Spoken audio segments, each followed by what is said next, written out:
Hello and welcome to the Pharmacy Informatics Professor 2020 with your host, Dr. Armin Simonian. Where do you get your drug information from? I hope your answer is not Google or Wikipedia. As pharmacists, we have a number of sources, vendors for drug information, and we have a really good source for information on new drugs. So I wanted to start talking about pharmacy references, and in today's episode, focus specifically on new drugs and then continuing drug information. So let's start with finding out information about new drugs. And as a pharmacy informaticist, you're going to be responsible for adding new drugs to your drug databases on your systems within your EHR or your automated dispensing cabinet or smart pump or other technologies. It's important to be able to keep up on new drugs and then get all the information that you need to properly add those new drugs into your system. When you're working as a pharmacist, you have the advantage of actually dispensing these medications, and so you become familiar with them on the job, and you physically handle them, and you know what they look like and where they're used. But as a pharmacy informaticist, the situation is a little bit different. So let's see where we can go to find out new drug approvals.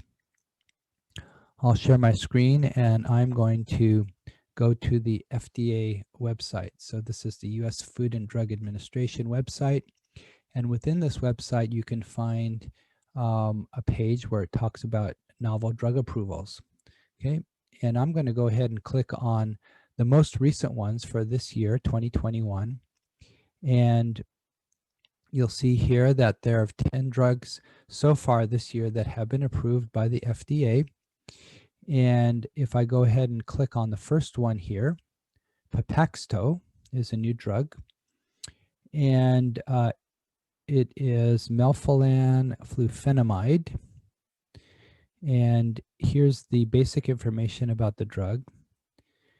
And if you want to see the package insert, you can go to the labels and bring up the package insert. Now remember, the package insert is going to give you all of the indications, usage, prescribing information, precautions, adverse reactions. This is information that was provided to the FDA by the company. It includes their research and clinical trials and what they found, and they are required at the time of approval and distribution for use to provide a package insert, as we know with our medications. But just remember that this is the information that was provided at the time that the drug was approved. So you can read through all of this and become familiar with these new drugs. And if it's something that you think might be used in your practice area, then you can be ahead of the game and be prepared if this drug is added to your formulary to be able to add it to your electronic health records and other systems. Okay, after that initial approval and looking at the package insert, how do you keep up on information after the fact? So we have some common drug information sources that are available as apps on your smart devices or as applications that are available on your hospital or retail computer system.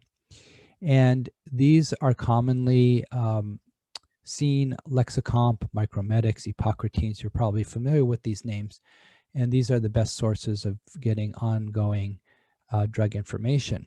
Now, when you go to use Lexicomp or Micromedics, you'll see that it not only has the basic drug information, but you can look up other information such as IV compatibility, drug interactions, patient counseling information, and handouts that you can print out, and a number of other resources in terms of clinically how to use those medications. So the resources are there not only for the pharmacist, but also for other clinicians such as physicians and nurses. And so as a pharmacy informaticist, you're probably going to be in a position where you're deciding on the standard application that's used for your institution or your chain pharmacy. And this is something that you want to look closely at. Make sure that the drug databases, that the information is being updated in a timely manner by the vendors. Do some comparison shopping to see how quickly new drugs are added, how quickly new drug information is added, new compatibility information, new drug-drug interaction information. These are all important for you and your fellow clinicians to know. And then you also want to be able to investigate how quickly those updates that are provided by the drug information vendor can be applied to your system. So if your IT department is not able to quickly add those new updates to your system because of some issue, technology issue or compatibility issue, then that might have you lean towards one vendor versus another. So many things to look at. You can do some test scenarios, some information lookups, and see how it performs on either system if you're trying to compare and do a selection of one over the other. But these are the sources that you really want to go to when you're getting ongoing drug information. So new drugs, best place to go is the FDA that approves new drugs. And so you can keep up on what's been approved this year and in previous years.